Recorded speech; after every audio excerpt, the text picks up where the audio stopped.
سورہ النساء کی آئیں گی۔ تو ہم شروع کرتے ہیں کہ اللہ سبحانہ و تعالیٰ نے اس بارے میں کیا فرمایا ہے۔ پہلے میسج دیکھنے سے پہلے ہم اس کی تھوڑی سی تلاوت کر لیتے ہیں، پہلی آیت کی، اور اس کے بعد دیکھیں گے، ٹھیک ہے؟ اعوذ باللہ من الشیطان الرجیم، اعوذ باللہ من الشیطان الرجیم، لن تنالوا البر لن تنالوا البر حتى تنفقوا حتى تنفقوا مما تحبون مما تحبون وما تنفقوا وما تنفقوا من شيء فإن الله من شيء فإن الله به عليم۔ وإن الله به عليم۔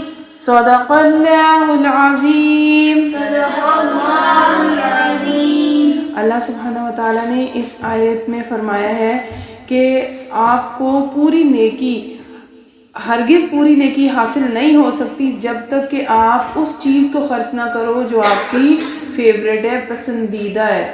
اللہ سبحانہ و تعالیٰ نے اپنی سب سے پسندیدہ چیز کو اللہ کی راہ میں خرچ کرنے کو، اللہ کی راہ میں پیش کرنے کو کہا ہے۔ آپ کو پتہ ہے کہ اپنی پسندیدہ چیز کو کسی دوسرے کو دینا مشکل ہوتا ہے نا، مشکل۔ تو اللہ سبحانہ و تعالیٰ کی راہ میں جب ہم اپنی پسندیدہ چیز دیتے ہیں تو یہ سیکریفائس کرنے کا، نیکی کرنے کا اعلیٰ معیار ہوتا ہے، ٹھیک ہے؟ کیا پسندیدہ ہے آپ کا؟ آپ کو سب سے زیادہ پسند کون سی چیز ہے؟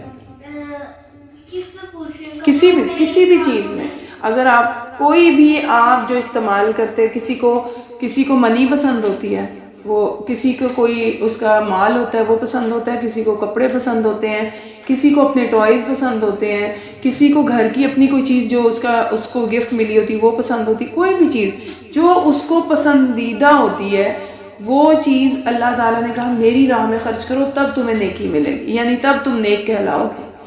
جب یہ آیت اتری تھی تو پتہ ہے کیا ہوا تھا؟ جب یہ آیت اتری تو جب یہ آیت ریویل ہوئی نا رسول کریم صلی اللہ علیہ وسلم پر، تو اس وقت جتنے بھی رسول کریم صلی اللہ علیہ وسلم کے فرینڈز تھے، کمپینینز جو تھے، ہر ایک نے کوشش کی کہ ہم ایک سے بڑھ کے ایک چیز پیش کریں۔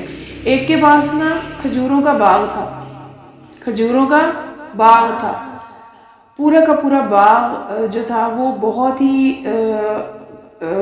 ایکسپینسو تھا، بہت اعلیٰ کوالٹی کی اس کے اندر کھجوریں لگی ہوئی تھیں اور اس کو بہت پسند تھا، اور اس میں بہت سے کھجوروں کے درخت تھے، باغ تھا نا، بیرہا کا باغ، ٹھیک ہے؟ تو ان کمپینین نے فوراً آ کے اللہ تعالیٰ سے کہا کہ میں یہ باغ جو ہے نا یہ میں اللہ کی راہ میں دینا چاہتا ہوں، ڈونیٹ کرنا چاہتا ہوں۔ اسی طرح ایک کمپینین نے کہا کہ مجھے میری لانڈی بہت اچھی لگتی ہے، میں اس کو اللہ کی راہ میں آزادی دیتا ہوں، آزاد کرنا چاہتا ہوں کہ میں اس کو اب اپنے یعنی وہ جو غلام ہوتے تھے وہ ان کے گھروں میں بھی رہتے تھے نا، میں اس کو آزاد کر رہا ہوں۔ اسی طرح سب صحابہ نے، سب کمپینینز نے اپنی اپنی جو فیوریٹ چیز تھی نا وہ دی اللہ کی راہ میں، کیونکہ جب فیوریٹ چیز ہوتی ہے نا انسان اس کے لیے بس کرتا ہے، پوزیسو ہو جاتا ہے، میری رہے۔ جب اس کے پاس سے وہ چیزیں نکلتی ہیں نا تب وہ پتہ چلتا ہے کہ وہ نیک ہے یا نہیں ہے نیک۔ یعنی صدقہ کرو اور اللہ کی راہ میں فی سبیل اللہ جو بھی دو وہ دو جو آپ کو سب سے زیادہ پسند ہے، ٹھیک ہے؟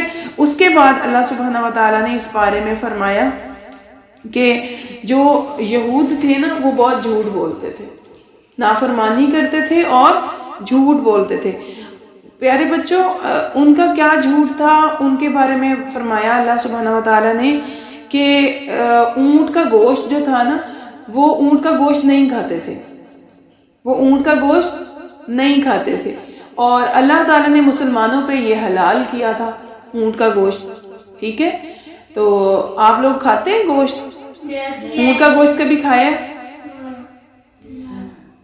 اونٹ کی قربانی کرتے ہیں نا لوگ، اس کا مطلب ہے یہ حلال اللہ تعالیٰ نے کیا ہے نا، اس کو کھا سکتے ہیں۔ تو یہود جو تھے نا وہ اونٹ کا گوشت نہیں کھاتے تھے، اور اس کے لیے ریزن پتہ کیا دیتے تھے؟ اس کے لیے ریزن یہ دیتے تھے کہ وہ کہتے تھے کہ یہ اللہ تعالیٰ نے اس کو حرام کیا، اور کہتے تھے کہ یہ حرام ہے اور مسلمان اس کو حلال کر رہے ہیں، حرام کی ہوئی چیز کو حلال کر رہے ہیں۔ تو اللہ تعالیٰ نے فرمایا کہ لاؤ ایک بھی اگزامپل نکال کے لے آؤ تورات میں سے کہ اللہ نے اس کو حرام کیا۔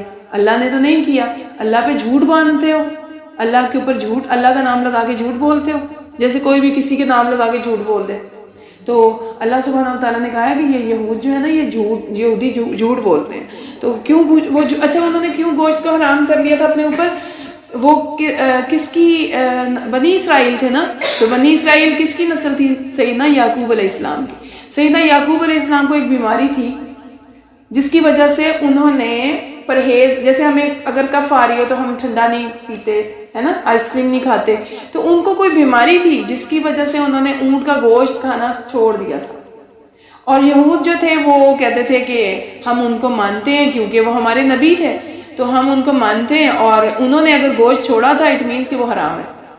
اور پھر تورات پڑھی ہی نہیں تھی، اس میں سے پڑھا بھی نہیں، اور اللہ تعالیٰ پہ جھوٹ باندھ دیا کہ یہ تو حلال ہی نہیں ہے۔ تو اللہ سبحانہ وتعالیٰ نے فرمایا ہے کہ وہ بہت جھوٹ بولتے ہیں، اور پھر انہیں چیلنج کیا کہ نکال کے لاؤ، اگر تم سچے ہو نا پھر نکال کے لاؤ قرآن سے ایگزامپل کہ اللہ سبحانہ وتعالیٰ نے یہ کہا ہے، اللہ تعالیٰ نے ایسا نہیں کہا۔ پھر اس کے بعد اللہ سبحانہ وتعالیٰ نے حج کے بارے میں اور کعبہ کی عظمت کے بارے میں، مکہ کی عظمت کے بارے میں بتایا کہ اللہ سبحانہ وتعالیٰ نے سیدنا ابراہیم علیہ السلام کے بارے میں ہم نے پڑھا نا کہ کتنے وہ پیارے انسان تھے، اللہ کے سچے نبی، اللہ سبحانہ وتعالیٰ کے خلیل، دوست اور بیسٹ فرینڈ بنایا تھا اللہ تعالیٰ نے ان کو، اور اللہ کے وہ بیسٹ فرینڈ تھے، اور اللہ کا ہر حکم جو ہے وہ بغیر چوں چرا کیے مان لیتے تھے۔ ابھی کسی کو کوئی بات کہے تو وہ کرتا نا کہ اچھا دیکھیں گے، کریں گے، سوچیں گے، ایسا ہوتا ہے نا، فوراً نہیں مانتے۔ تو وہ کیا کرتے تھے، وہ فوراً مان لیتے تھے، حتیٰ کہ انہیں جب حکم ملا تھا نا کہ آپ اپنے بیٹے کو قربان کر دیں، انہوں نے بالکل بھی نہیں سوچا، انہوں نے دوسری بار نہیں سوچا کہ میں کروں یا نہ کروں، انہوں نے آ کے اپنے بیٹے کو کہا، بیٹے نے کہا سیدنا اسماعیل علیہ السلام نے کہ ابا جان جو اللہ کا حکم ہے وہ کر ڈالیے۔ تو انہوں نے وہ کام کیا، اور اسی یاد میں ہم سب کیا کرتے ہیں، قربانی کرتے ہیں الحمدللہ۔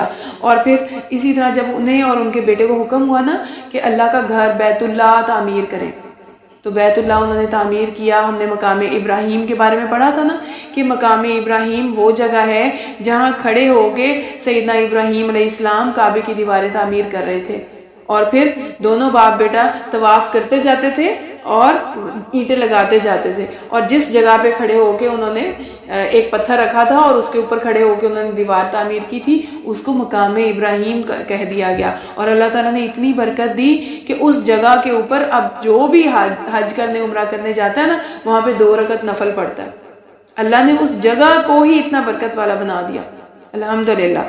تو اللہ سبحانہ وتعالیٰ نے بتایا کہ پہلا گھر ہے کعبہ جو اللہ سبحانہ وتعالیٰ کی عبادت کے لیے بنایا گیا، لوگ وہاں جا کے عبادت کرتے ہیں۔ وہ دنیا میں پہلا گھر تھا اللہ کا، بیت اللہ، اللہ کا گھر دنیا میں پہلا تھا گھر جس کو اللہ نے حکم دیا تھا حضرت ابراہیم علیہ السلام کو کہ آپ بنائیے، اور وہ کہاں پر ہے؟ مکہ شہر میں، ٹھیک ہے۔ اور یہاں پر نماز کا جو اجر ہے، پتہ ہے جیسے ہم گھر میں نماز پڑھیں تو اس کا ثواب تو ہوگا، لیکن اگر ہم مسجد میں پڑھیں گے تو کیا ہوگا؟ 25 گنا یا 27 گنا زیادہ ہوگا نا، 27 ٹائمز زیادہ ہو جائے گی اس کی ریوارڈ۔ اور اگر ہم مکہ جا کے نماز پڑھیں گے بیت اللہ میں تو اس کا 1,00,000 گنا ہوگا نماز کا ثواب، 1,00,000 گنا، 1,00,000 ٹائمز۔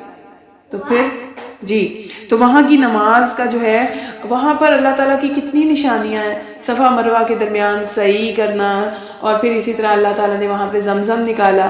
تو اللہ سبحانہ و تعالیٰ بہت مہربان ہے، اللہ تعالیٰ اپنی نشانیاں دکھاتے ہیں تاکہ لوگ ایک اللہ کی عبادت کریں اور ایک اللہ کو رب مانیں، کہ اللہ سبحانہ و تعالیٰ نے یہ سب سائنس کیوں دکھائے ہیں؟ تاکہ ہمارا ایمان، یقین بڑھ جائے، ہمیں زیادہ یقین آئے۔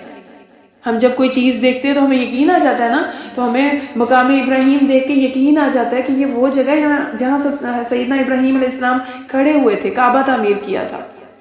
ہمیں صفا مروہ دیکھ کے یقین آ جاتا ہے کہ یہ وہ جگہ ہے جہاں پہ حضرت ہاجرہ نے پانی کی تلاش میں دوڑ لگائی تھی، اور پھر ہمیں زمزم پی کے یقین آ جاتا ہے کہ یہ وہ پانی ہے جو اللہ تعالیٰ نے بیبی اسماعیل کے لیے، جو سیدنا اسماعیل علیہ السلام جو چھوٹے بیبی تھے اس وقت، ان کے لیے چشمہ جاری کر دیا تھا۔